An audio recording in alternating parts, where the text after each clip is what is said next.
शांति। ओम शांति। आज परमपिता परमात्मा के 29 अगस्त के महावाक्य, 29 अगस्त 75 के महावाक्य हैं और मुरली की हेडिंग है अब विधि की स्टेज पार कर सिद्धि स्वरूप बनना है। विधि की स्टेज पार कर सिद्धि स्वरूप बनना है। सर्व रिद्धि सिद्धियों के दाता, सर्व मनोकामनाओं को परिपूर्ण करने वाले महादानी मूर्त, वरदानी मूर्त और अव्यक्त मूर्त बाप दादा बोले। परमात्मा की आज विशेषताएं बता रहे हैं। सर्व रिद्धि सिद्धियों के दाता, सर्व मनोकामनाओं को परिपूर्ण करने वाले महादानी मूर्त, वरदानी मूर्त, अव्यक्त मूर्त बाप दादा बोले। क्या कहा? आज कौन सी सभा लगी हुई है? स्वयं को किस स्वरूप में वर्तमान समय देख रहे हो? यूं तो जैसे बाप दादा बहुरूपी है, वैसे ही आप सब भी बहुरूपी हो। लेकिन इस समय किस स्वरूप को धारण कर इस सभा में बैठी हो? आप हमसे पूछ रहे हैं बाबा कि इस समय किस रूप को धारण कर सभा में बैठी हो? यह जानते हो कि आज की सभा किनों की है? बताओ तो वर्तमान समय दुनिया के लोग आप श्रेष्ठ आत्माओं के कौन से स्वरूप का आवाहन कर रहे हैं? आप सब श्रेष्ठ आत्माओं का आवाहन करते हैं। वह एक आत्मा का किसका आवाहन करते हैं? आपका किस स्वरूप में वर्तमान समय आवाहन करते हैं? अभी दुनिया में कौन सा समय चल रहा है? आवाहन किसका चल रहा है? वर्तमान समय दो रूपों से आवाहन कर रहे हैं। देखो तो वे आप लोगों का ही आवाहन कर रहे हैं और आप लोगों को मालूम ही नहीं पड़ता। बाबा कह रहे हैं बच्चों को कि आपका दो रूपों में आह्वान कर रही है, लेकिन आप लोगों को मालूम ही नहीं पड़ता। इस समय सबसे ज्यादा वरदानी व विश्व कल्याणकारी दाता के रूप में आप सब श्रेष्ठ आत्माओं का चारों ओर आवाहन हो रहा है। किस रूप में हो रहा है? वरदानी रूप में और विश्व कल्याणकारी रूप में, दाता के रूप में आवाहन कर रही हैं आत्मा। क्योंकि भक्ति मार्ग द्वारा व भक्ति के आधार से यथाशक्ति श्रेष्ठ कर्मों के द्वारा जो भी अल्पकाल के साधन व सामग्री अर्थात वैभव आज की दुनिया में प्राप्त हैं, उन सब का अल्पकाल की प्राप्ति का सिंहासन डगमगाना शुरू हो गया है। बाबा कह रहे हैं कि थोड़ी सी जो अल्पकाल की सिद्धि प्राप्त कर लेते हैं ना, उन सब का सिंहासन अब डगमगाना शुरू हो गया है। भक्ति मार्ग में करते हैं ना, रिद्धि सिद्धि प्राप्त कर लेते हैं कोई, तो यथाशक्ति श्रेष्ठ कर्मों के द्वारा जो भी अल्पकाल के साधन व सामग्री अर्थात वैभव आज की दुनिया में प्राप्त हैं, उन सब का अल्पकाल की प्राप्ति का सिंहासन डगमगाना शुरू हो गया है। जब कोई का आधार रूप सिंहासन हिलना शुरू होता है तो उस समय क्या याद आता है? ऐसी समय सदा काल की प्राप्ति कराने वाले व सुख चैन देने वाले बाप और साथ साथ शिव शक्तियाँ व महादानी वरदानी देवियाँ ही याद आती। यानी जिन्हों से उन्होंने वो सिद्धि प्राप्त की है शिव शक्तियों के द्वारा व महादानी वरदानी देवियों द्वारा, तो उनकी याद आती है। क्योंकि देवियां अथवा माताओं का हृदय स्नेही और रहम दिल होने के कारण वर्तमान समय माता के रूप का पूजन व आवाहन ज्यादा करते हैं। माताओं की उपासना भक्ति ज्यादा करते हैं। क्यों?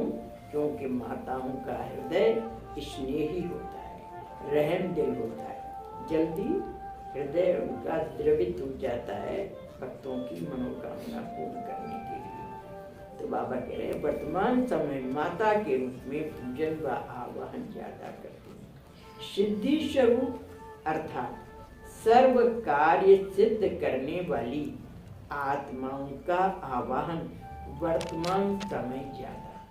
सिद्धिदात्री देवी है तो वो सब की मनोकामनाएं सिद्ध करती हैं, तो उनकी ज्यादा पूजा आजकल होती है। आजकल सर्व परेशानियों से परेशान निर्बल आत्माएं, मंजिल को ढूंढने वाली आत्माएं और सुख शांति की प्राप्ति के लिए तड़पती हुई आत्माएं पुरुषार्थ की विधि नहीं चाहते, बल्कि विधि के बजाय सहज सिद्धि चाहते। जैसे बहुत दुखी इंसान होता है ना, तो क्या कहता है जल्दी से प्राप्ति हो जाए। तो आजकल आत्माएं सर्व परेशानियों से परेशान, निर्बल आत्माएं, कमजोर है, मंजिल को ढूंढने वाली आत्माएं और सुख शांति की प्राप्ति के लिए तड़पती हुई आत्माएं। क्योंकि दुख और अशांति धरती पर ज्यादा फैल गया, तो सुख शांति की प्राप्ति के लिए तड़पती हुई आत्माएं पुरुषार्थ की विधि नहीं चाहती, विधि में टाइम लगेगा, एकदम सिद्धि प्राप्त करना चाहती हैं, विधि के बजाय सहज सिद्धि चाहती हैं। सिद्धि के बाद विधि के महत्व को जान सकेंगे, यानी मंजिल पूरी हो गई, उनकी इच्छा पूरी हो गई, फिर जाने वे विधि को जान लेंगे। ऐसी आत्माओं को आप विश्व कल्याणकारी आत्मा का कौन सा स्वरूप चाहिए? जल्दी इलाज होते ना, कोई लोग क्या होते हैं टैबलेट खाना पसंद नहीं करते, इंजेक्शन लगा दो जल्दी से ठीक हो जाए। तो ऐसे ही बाबा कह रहे हैं कि वो लोग जल्दी ठीक होने की कोशिश में सिद्धिदात्री देवी की ज्यादा उपासना करते हैं। तो वर्तमान समय चाहिए प्रेम स्वरूप, लाफुल नहीं। लाफुल माने कानून के अनुसार, नियम के अनुसार, तो पात्रता जितनी होगी उतना मिलेगा, लेकिन उनको चाहिए प्रेम स्वरूप। माता है तो प्रेम से हमारी भावना को पूरी करे। तो लाफुल नहीं, लेकिन लवफुल, पहले लव दो फिर लाभ, पहले प्यार करो फिर कानून की बात करो। तो ऐसे ही तो बाबा भी सिखाते, पहले बच्चे को खड़ा करो, वो गलत भी करके आया, बोलो ठीक है फिर उसको बताओ बच्चे इसमें ऐसा करने से ये नुकसान है, ऐसा करने से ये नुकसान है। एकदम अगर बच्चे को डांट देंगे ना तो उसमें हिम्मत तो है नहीं, गिल्टी कॉन्शियस तो है, तो एकदम निराश हो जाएगा, हताश हो जाएगा। तो इसलिए पहले उसको हाँ जी कह के अच्छा कह के खड़ा करो, हिम्मत आ जाए उसके अंदर, फिर उसको बताओ। बेलव के बाद ला को भी स्नेह का साधन अनुभव करेंगे, क्योंकि बाहर के रूप की चमक वाली दुनिया में व विज्ञान के युग में विज्ञान के साधन बहुत ही हैं, लेकिन जितना भिन्न भिन्न प्रकार के अल्पकाल की प्राप्ति के साधन निकलते जाते हैं, उतना ही सच्चा स्नेह व रूहानी प्यार, स्वार्थ रहित प्यार समाप्त होता जा रहा है। जितने जितने भिन्न भिन्न प्रकार के अल्पकाल की प्राप्ति के साधन निकलते जाते हैं, क्या होता है, आदमी कहता है शॉर्टकट चाहता है, कैसी एनी हाउस होता है, चाहे रिश्वत दे के मिल जाए, चाहे फोर्जरी से मिल जाए। तो बाबा कह रहे हैं कि अल्पकाल की प्राप्ति के लिए साधन निकलते जाते हैं, उतना ही सच्चा प्रेम व रूहानी प्यार, स्वार्थ रहित प्यार समाप्त होता है। तो क्या हो रहा है, मतलब का प्यार हो रहा है। तो सच्चा प्यार व रूहानी प्यार समाप्त होता जा रहा है। आत्माओं से स्नेह समाप्त हो, साधनों से प्यार बढ़ता जा रहा है। अब उसकी भावना क्या हो गई लोगों की कि आत्माओं से प्यार नहीं है, सुविधाएं मिल जाए, हमारे घर में सब चीज सब सुविधाएं मिल जाए, या हमें नौकरी कर रहे हैं तो सुविधाएं मिल जाए उसमें। तो आत्माओं से प्यार समाप्त हो, साधनों से प्यार बढ़ता जा रहा है। इसलिए कई प्रकार की प्राप्ति के होते हुए भी स्नेह की अप्राप्ति के कारण संतुष्ट नहीं। जब स्नेह नहीं मिल रहा है ना, तो उसके कारण से संतुष्ट नहीं है, और भी दिन प्रतिदिन यह असंतुष्टता बढ़ेगी। बाबा कह रहे हैं कि और भी दिन प्रतिदिन ये असंतुष्टता बढ़ेगी, और संतोषी परम सुखी, इसको मतलब संतुष्टता जिसके अंदर है, संतोष का गुण है, वो सबसे ज्यादा सुखी है। तो दिन प्रतिदिन असंतुष्टता बढ़ेगी, महसूस करेंगे कि यह साधन मंजिल से दूर करने वाली, भटकाने वाले हैं। ये आत्मा को तड़पाने वाले हैं। अर्थात जैसे कल्प पहले का गायन है कि अंधे की औलाद अंधे, मृग तृष्णा के समान सर्व प्राप्ति से वंचित ही रहे। यानी ऐसे कहावत है ना कि अंधे की औलाद अंधे। तो आजकल क्या है कि आत्माएं तड़पाने वाले हैं, यानी जो ये आत्मा को तड़पाने वाले हैं, साधन जो है ना मंजिल से दूर ले जाते हैं और भटकाने वाली है। तो ये आत्मा को तड़पाने वाली है। अर्थात जैसे कल्प कल्प का गायन है कि अंधे की औलाद अंधे, मृग तृष्णा के समान सर्व प्राप्ति से वंचित ही रहे। जैसे वो कहते ना कि मृग था, उसमें पानी की प्यास में रेगिस्तान में घूमता रहा, और वो पानी के तलाश में रेती को, सफेद रेती को ही पानी चमकती है पानी की तरह। तो ऐसे ही बाबा कह रहे हैं कि वो आत्माएं भटकती रहती हैं, इससे चैन मिल जाए, इससे प्राप्ति हो जाए, उससे प्राप्ति हो जाए, प्राप्ति के लालच में इधर से उधर भटकती रहती है।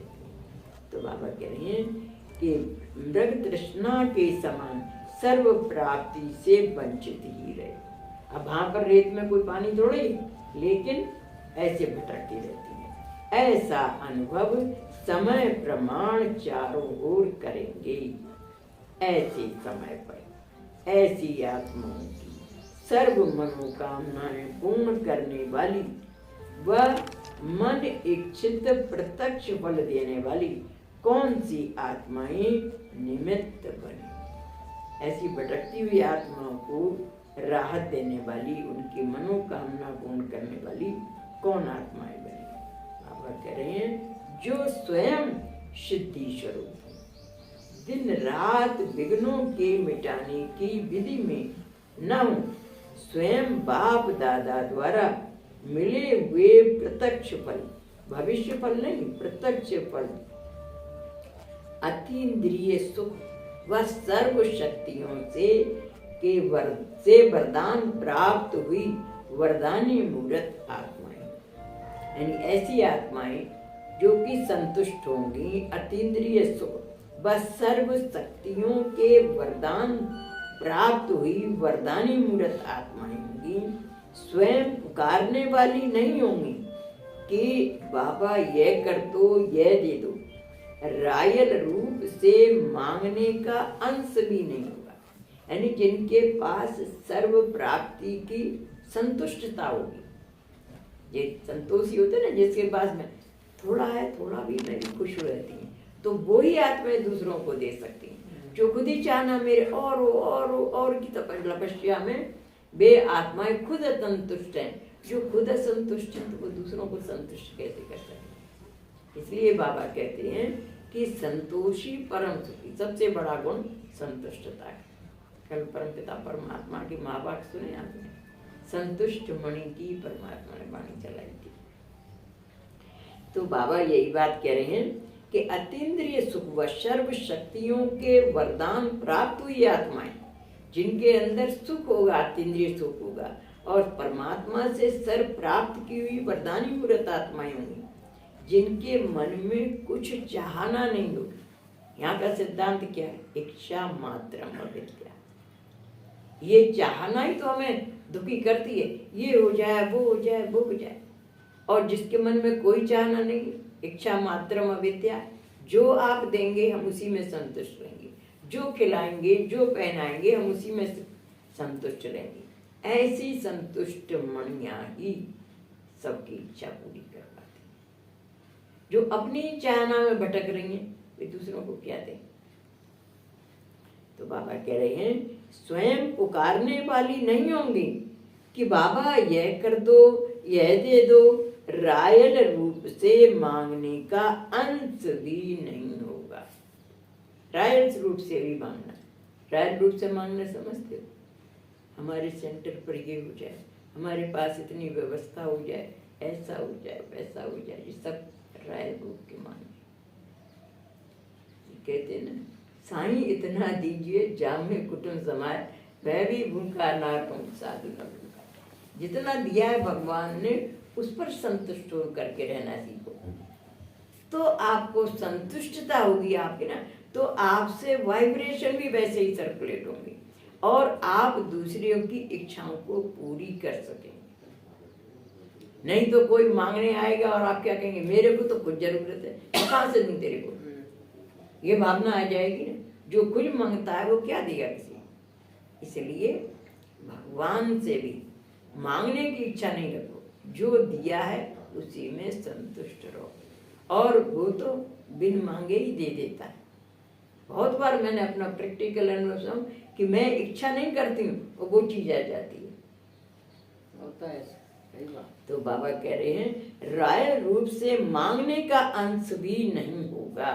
बाबा यह काम आपका है, आप तो करेंगे ही। ऐसे स्वयं करने वाले को स्मृति दिलाकर अपने समान मानव नहीं बनाएंगे। देखो भगवान बिना कहे ही कह रहा है, बच्चे जो तुम करते हो उसका 21 जन्म में वर्णन रिटर्न देता, प्रॉमिस कर रहा है ना हर बात की। अब जो मांगने, जो बिना मांगे ही आपको देने का प्रॉमिस कर रहा है, उससे क्या मांगना। तो बाबा कह रहे हैं ऐसे स्वयं करने वाले को स्मृति दिलाकर अपने समान मानव नहीं बनाएंगे। मनुष्य मांगना होता है, बिन मांगे जो करे वो देवता, मांगने से जो करे वो मनुष्य, और मांगने से भी जो ना करे वो आप खुद सोच लो क्या हो। इसलिए हम बच्चों को क्या सिखाया जाता है कि मांगना नहीं है, मांगने से मरना भला। बिन मांगे मोती मिले और मांगे मिले न भीख। मांगना नहीं है, अपने आप को संतुष्ट बनाओ ना, अपने आप को देते पांव पसारिए जैती लंबी सौर। आप अपने खर्चों को उतना बनाओ ना कि हमें दूसरे से मांगना नहीं पड़े। तो इस तरीके से परमात्मा कह रहे हैं कि कहने से करने वाला मनुष्य गिना जाता है, बिना कहे करने वाला देवता गिना जाता है। देवताओं के भी रचयिता को क्या बना देते हो। भगवान हमें देवता बनाने आया है, तो देवताओं के रचयिता को भी क्या बना देते हैं, मनुष्य बना देते हैं। कर दो ये काम तो आपका ये करना ही पड़ेगा, ऐसे करके भगवान को याद दिला देते हैं। तो बाबा कहते हैं रचयिता को क्या बना देते हैं, ऐसे मास्टर सर्वशक्तिवान सर्व अधिकारी आत्माएं औरों को भी सहज सिद्धि प्राप्त करा सकते हैं। यानी ऐसी आत्माएं जो अतीन्द्रिय सुख से संपन्न है, सर्व शक्तियों से के वरदान प्राप्त करी हुई वरदानी मूर्त आत्माएं होंगी, वो ही सबकी मनोकामना पूर्ण कर पाए। जो स्वयं मांगने की इच्छा रखती हैं वे किसी अपने को चेक करो। अब बाबा कह रहे हैं अपने को चेक करो, साधारण चेकिंग नहीं, चेकिंग भी समय प्रमाण सूक्ष्म रूप से होनी चाहिए। यानी चेकिंग भी कैसी होनी चाहिए, ऐसे नहीं अंधा वांटे रेवड़ी फिर अपन को दे। हमारी अंतःकरण में कभी कोई रहती है इच्छा कि भगवान हमें ये दे दो, हम संतुष्ट मणि बने हैं क्या, ये सोचना चाहिए। अगर कहीं से भी कुछ पाने की इच्छा है तो हम संतुष्ट मणि कहाँ बने। नाम मान शान की भी इच्छा है, पद प्रतिष्ठा पैसा पाने की भी इच्छा है, किसी भी इच्छा को नहीं रखना है।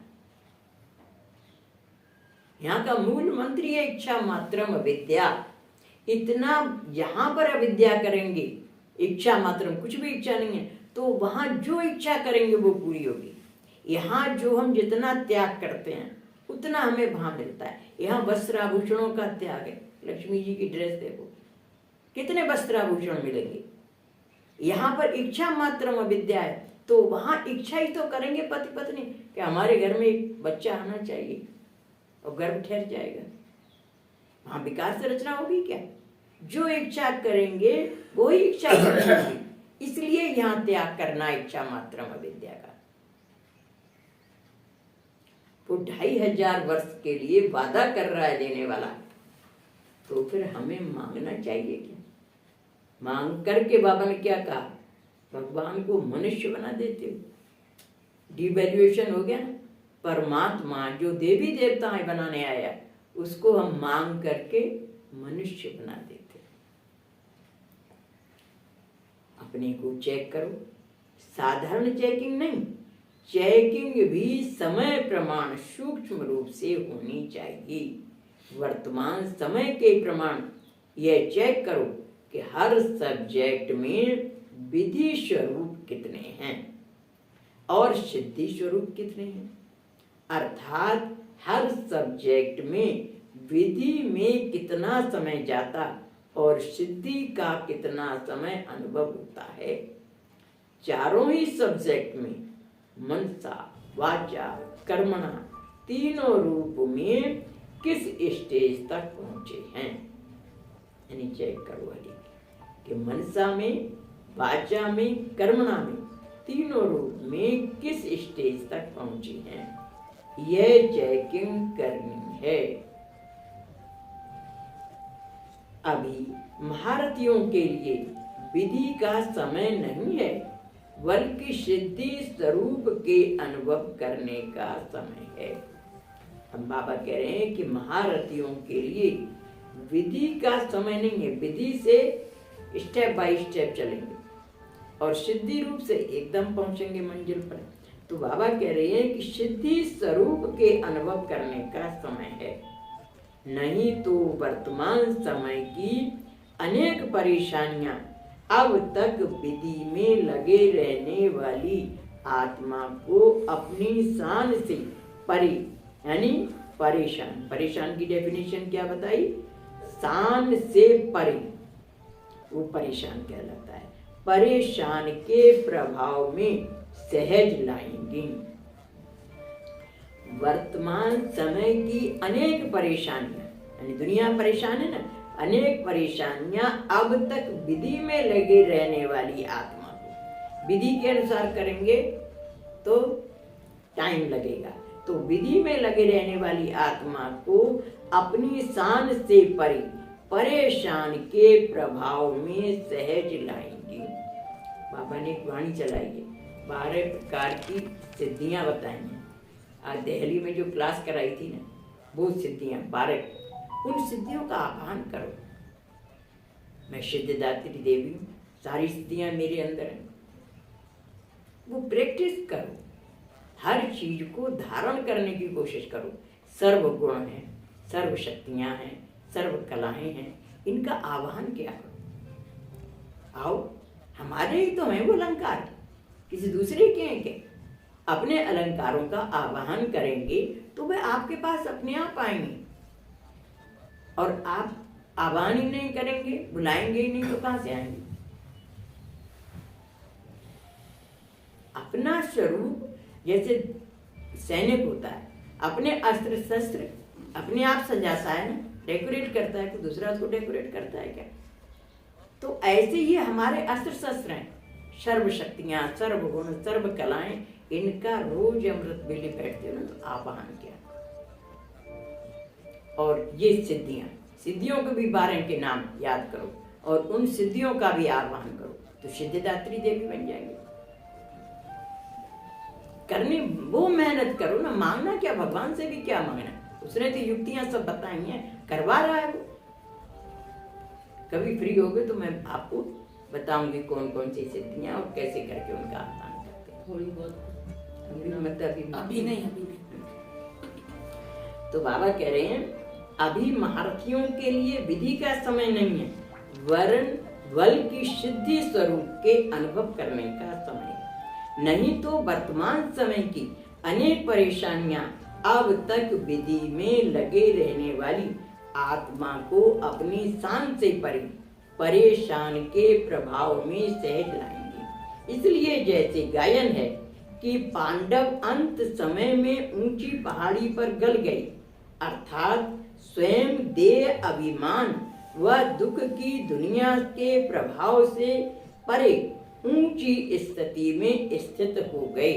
देहभान से गल गए माना कि देह अभिमान व दुख की दुनिया के प्रभाव से परे, यानी वो उससे प्रभावित नहीं हो रही थी कि कोई हमारे इंसल्ट कर रहा है, क्या कह रहा है, दुख की दुनिया के प्रभाव से परे ऊंची स्थिति में स्थित हो गए।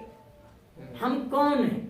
अगर ये समान हो आपके मन में रहे ना तो क्या रहेगा, कहाँ राजा भोज, कहाँ गंगुआ तेली, ये जानता ही नहीं है, कर रहा है इंसल्ट करने दो, कह रहा है कहने दो, कहाँ लग रही है? सूरज पर कोई धूल उड़ाए पहुंचेगी सूरज के ऊपर?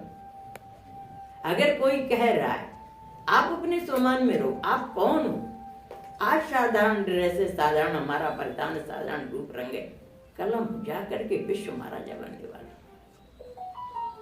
कितनी ऊंची आत्मा है।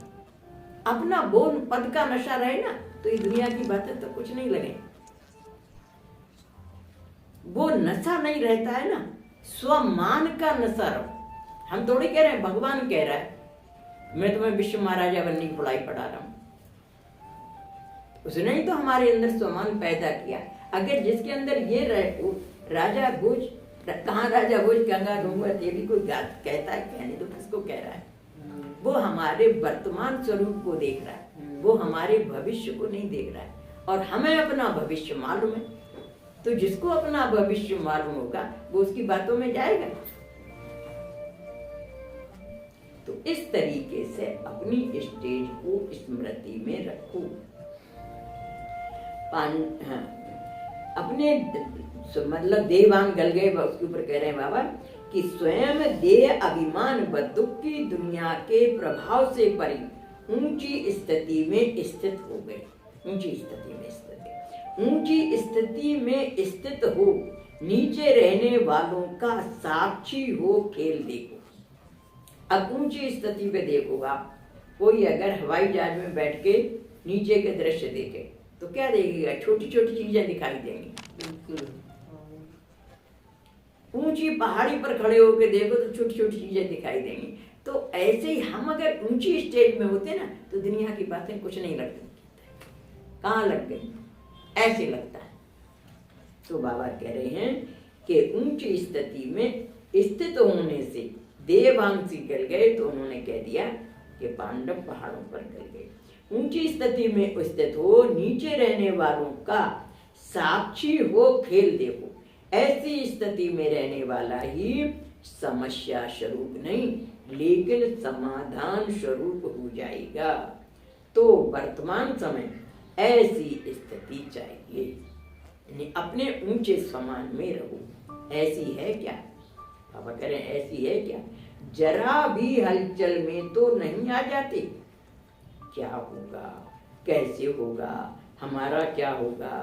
अचल स्वरूप होना, अचल में कोई हलचल नहीं। अब देखो क्या होगा कैसे होगा, इसमें भी कोई चिंता की बात नहीं। बाबा तो पहले ही से कह रहा है कि आपको ये शरीर छोड़ के नई देवी देवता की ड्रेस पहननी है, तो हमारा क्या होगा, इसमें विश्वास नहीं है। हम जाकर इस जीवन से श्रेष्ठ जीवन बिताने वाले हैं, वहां सर्व प्रकार के सुख होंगे, एयर कंडीशन मौसम होगा, तो अच्छी तो होगा ना बात। ये पुराना शरीर अगर छूट जाए तो अगर नया शरीर मिलेगा तो अच्छी दुनिया में मिलेगा ना। हमें वैसे इच्छा नहीं करनी चाहिए। बाबा ने कहा किसी वाणी में कि बच्चे कभी मरने का संकल्प नहीं करना चाहिए, लेकिन अगर मौत आ जाती है तो डरना भी नहीं चाहिए। हमें क्या एक दिन तो कपड़ा बदलना, मरना क्या है, बदल लेना है देह का। ये शरीर आत्मा तो अजर मर विनाशी, आत्मा कभी मरती है क्या। ये कॉस्ट्यूम छोड़ा, ये शरीर छोड़ा, दूसरा ड्रेस मिल जाएगी, 13 दिन बाद दूसरा घर में चले जाएंगे, वहां दूसरा शरीर मिलेगा, नया शरीर, नई खाल, नई चीजें सब मिलेंगी। तो अपने आप को नष्टो मोहा जिसने बनाया उसे मरने का भी डर नहीं होता। तो बाबा कह रहे हैं कि ऐसी स्थिति चाहिए, तो वर्तमान समय स्थिति चाहिए। ऐसी है क्या, जरा भी हलचल में तो नहीं आ जाते हो। क्या होगा कैसे होगा, हमारा क्या होगा, अचल स्वरूप होना, अचल में भी कोई हलचल नहीं। ऐसी स्थिति वाले ही विजयी रतन बनेंगे। जिनके मन में कोई हलचल नहीं है वही विजयी रतन बनेंगे। बाप दादा आज बच्चों की आज्ञा पर आज्ञाकारी का पाठ बजा रही हैं। प्रोग्राम प्रमाण नहीं आए हैं तो फॉलो फादर, यानी परमात्मा का उस दिन पधरावनी प्रोग्राम प्रमाण नहीं हुई होगी। बच्चों की आज्ञा पर आज्ञाकारी का पाठ बजाने आ रहे हैं, तो फॉलो फादर। ऐसे ही बच्चों को भी क्या कह रहे हैं, फॉलो फादर, आप भी आज्ञाकारी बनो। कल आत्माओं का आह्वान है, बाप का नहीं। आप लोग भी अपने विश्व महाराजन स्वरूप में व विश्व के मालिकपन के बाल स्वरूप में अच्छी तरह स्थित रहना। आप लोग भी कल दूसरे दिन जो बाबा की पधरावनी होगी तो बाबा कह रहे हैं कि आप लोग भी अपने विश्व महाराजन स्वरूप, कि हम कौन है, विश्व के महाराजा बनने वाले, व विश्व के मालिकपन के स्वरूप में अच्छी तरह स्थित रहना, जिससे आपके अपने अपने भगत अल्पकाल के लिए भी दर्शन से प्रसन्न तो हो जावे। जब अपने विश्व महाराजन के स्वरूप में होंगे तो भक्तों को साक्षात्कार हो जाएगा, तो भगत अल्पकाल के लिए दर्शन से प्रसन्न तो हो जावे। और फिर सभी अनुभव सुनाना कि सारे दिन में कितने भक्तों को बाप द्वारा भक्ति का फल दिलाया। अपने भक्तों को राजी तो करेंगे ना, एक की यादगार नहीं है, एक के साथ आप सब भी हो। तो कल आप सबकी जन्माष्टमी मनाएंगे, यानी अष्टरत्नों का जन्मदिन जन्माष्टमी। ये भी क्या होता है, जो आत्माएं योग युक्त होकर कार्य करती हैं ना, तो बाबा उनसे साक्षात्कार करें। एक बार साइकिल रैली निकल रही थी और एक भाई ने सुनाया कि उसको साइकिल पर बैठा हुआ हनुमान जी दिखाई दिया। बैठा भाई था, लेकिन वो योग युक्त होगा तो बाबा ने उसके द्वारा दर्शकों को साक्षात्कार करा दिया। तो कराना बाबा के हाथ में है साक्षात्कार, लेकिन करवाएगा किससे। आप कर्म करते समय भाव क्या है आपका, आपकी स्थिति कैसी है, उस स्थिति के अनुसार उस आत्मा से बाबा साक्षात्कार करा देते हैं। तो एक की यादगार नहीं है, एक के साथ आप सब भी हो। तो कल आप सबकी जन्माष्टमी मनाएंगे। सभी कृष्ण समान देवताई स्वरूप में तो होंगे ना। आप सबके देवताई स्वरूप के स्मृति का दिन है, यानी देवताओं के जन्म मनाते हैं जन्माष्टमी में। तो जन्माष्टमी श्री कृष्ण का जन्मदिन, तो सभी सजते हैं। तो बाबा कह रहे हैं कि आप सबके देवताई स्वरूप की स्मृति का दिन है। दुनिया वाले मनाएंगे और आप क्या करेंगे? वह मनाएंगे। आप मनाने वालों के प्रति महादानी और वरदानी बनेंगे।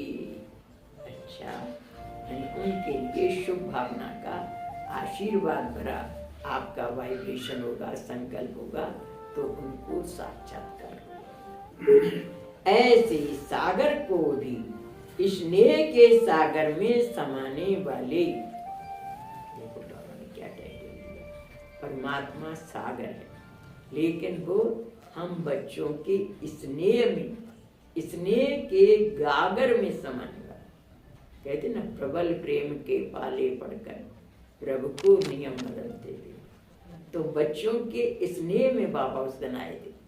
तो बाबा कह रहे हैं स्नेह के गागर में समाने वाली सदा बाप समान सर्व सिद्धि स्वरूप, जैसे सबकी मनोकामनाएं सिद्ध करने वाला परमात्मा है, ऐसे सिद्धि स्वरूप हर सेकंड सर्वप्रति विश्व कल्याणकारी वरदानी स्वयं द्वारा बाप का साक्षात्कार कराने वाले, साक्षात बाप स्वरूप साक्षात्कारी मूर्त, यानी बाप के समान साक्षात्कारी मूर्त, सदा निराकारी और सदा सदाचारी श्रेष्ठ आत्माओं को बाप दादा का याद प्यार और नमस्ते। ऐसा श्रेष्ठ बनाने वाले बाप दादा को हम रूहानी बच्चों का याद प्यार, गुड मॉर्निंग, नमस्ते नमस्ते नमस्ते, हम सब हंसते। जैसे फॉरेन में लौकिक लाइफ फास्ट रहती है, यानी वो लोग जल्दी जल्दी काम करते हैं, लौकिक लाइफ फास्ट रहती है, वैसे आत्मा के पुरुषार्थ की स्पीड भी फास्ट है। सेवाधारी हो ना, सेवा के सिवाय और कुछ कार्य नहीं। उठते भी सेवा, सोते भी सेवा, स्वप्न भी देखेंगे तो सेवाधारी के रूप में। ऐसे सेवाधारी हो क्या? हर सेकंड, हर श्वास सेवा प्रति, स्वयं प्रति नहीं, स्वयं के आराम प्रति नहीं, स्वयं के पुरुषार्थ तक नहीं, स्वयं के साथ दूसरों का पुरुषार्थ, इसको कहा जाता है सेवाधारी। यानी कभी अपने कल्याण की भावना नहीं रखो। अब इतने जो लोग क्लासेस कराते हैं तो सबके कल्याण के लिए कि वो भी पुरुषार्थ में आगे बढ़े, सबको आगे बढ़ाना होता है, केवल अपना ही आगे नहीं बढ़ जाना। तो बाबा कह रहे हैं कि दूसरों का पुरुषार्थ स्वयं के आराम प्रति नहीं, स्वयं के पुरुषार्थ तक नहीं, स्वयं के साथ दूसरों का पुरुषार्थ, इसको कहा जाता है सेवाधारी। ऐसे सर्वे सेविल का लेविल लगाया है मस्तक में। पूछ रहे हैं कि ऐसे सेवाधारी का मस्तक में लेविल लगाया है कि हम सबके सेवाधारी हैं। सर्विस सेविल के मस्तक पर कौन सी निशानी होगी? आत्मा रूपी मणि। उसको क्या दिखाई देगी? आत्मा मणि के समान चमकती हुई, मस्तक मणि है, यह चमकती हुई नजर आए, यह है सर्विस सेविल का लेविल। अच्छा, सेवादारी को सोल कॉन्शस होगा तो उसकी आत्मा मणि के समान चमकती हुई दिखाई देगी।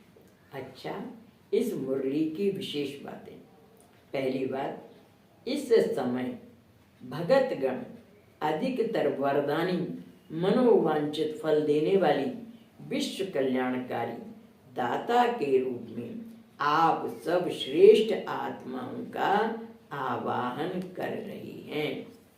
अतएव अब विधि नहीं, सिद्धि स्वरूप बनो, सिद्धिदात्री बनो देवी, सबकी मनोकामनाएं सिद्ध करने वाली। दूसरा है, विज्ञान के युग में बाहरी चमक दमक वाले साधन तो बहुत हैं, परंतु सच्चा रूहानी स्नेह व स्वार्थ रहित प्यार समाप्त होता जा रहा है। इस समय क्या है? विज्ञान के युग में बाहरी का पंप एंड शो ये सब बहुत है, साधन बहुत है, परंतु सच्चा रूहानी स्नेह, आत्माओं का सच्चे दिल से कल्याण हो जाए, वो स्नेह, वो स्वार्थ रहित प्यार समाप्त होता जा रहा है। अतएव अब समय लाफुल का नहीं बल्कि लवफुल प्रेम स्वरूप बनने का है। इसलिए कानून के अनुसार नहीं चलो, प्रेम से करो, सब करो। जैसे माँ होती है, डांटती भी है बच्चों को, लेकिन उसकी डांट में भी प्यार होता है, कल्याण की भावना होती है। ऐसे ही बाबा हम बच्चों को चाह रहे हैं। तीसरा है स्वयं देह अभिमान व दुख की दुनिया के प्रभाव से परी ऊंची स्थिति में स्थित हो, नीचे रहने वालों का साक्षी हो, खेल दे। यानी स्वयं की स्टेज क्या बनाओ, हम ऊंचे, और ऊंचे को छोटी बातों में अपना दिमाग नहीं खराब करना चाहिए। तो देह अभिमान व दुख की दुनिया के प्रभाव से परे ऊंची स्थिति में स्थित हो, नीचे रहने वालों का साक्षी हो, खेल देखो, तब आप समस्या स्वरूप नहीं बल्कि समाधान स्वरूप बन जाएंगे। तब आपके मन में समस्या नहीं आएगी, बाबा इसकी प्रॉब्लम सॉल्व हो जाए, इसका भी भला हो जाए, इसका भी दुख खत्म हो जाए। फिर आपके मन में दया आ जाएगी, करुणा आ जाएगी, उसका दुख दूर करने की भावना आ जाएगी। देवता का मतलब क्या है? यही तो देना है ना। वो परमात्मा हमको पढ़ा रहा है। अब ये सब आत्माएं तो ये मुरलियां नहीं सुन पा रही है ना, तो उनके लिए हमें प्रैक्टिकल भगवान के समान रोल अदा करना है। तब तो वो समझेंगी कि भगवान का ज्ञान है इनके अंदर, भगवान जैसी ममता है इनके अंदर, करुणा है, दया है, सहानुभूति है। ये सब गुण हम बच्चों के अंदर होने चाहिए। अच्छा, ओम शांति।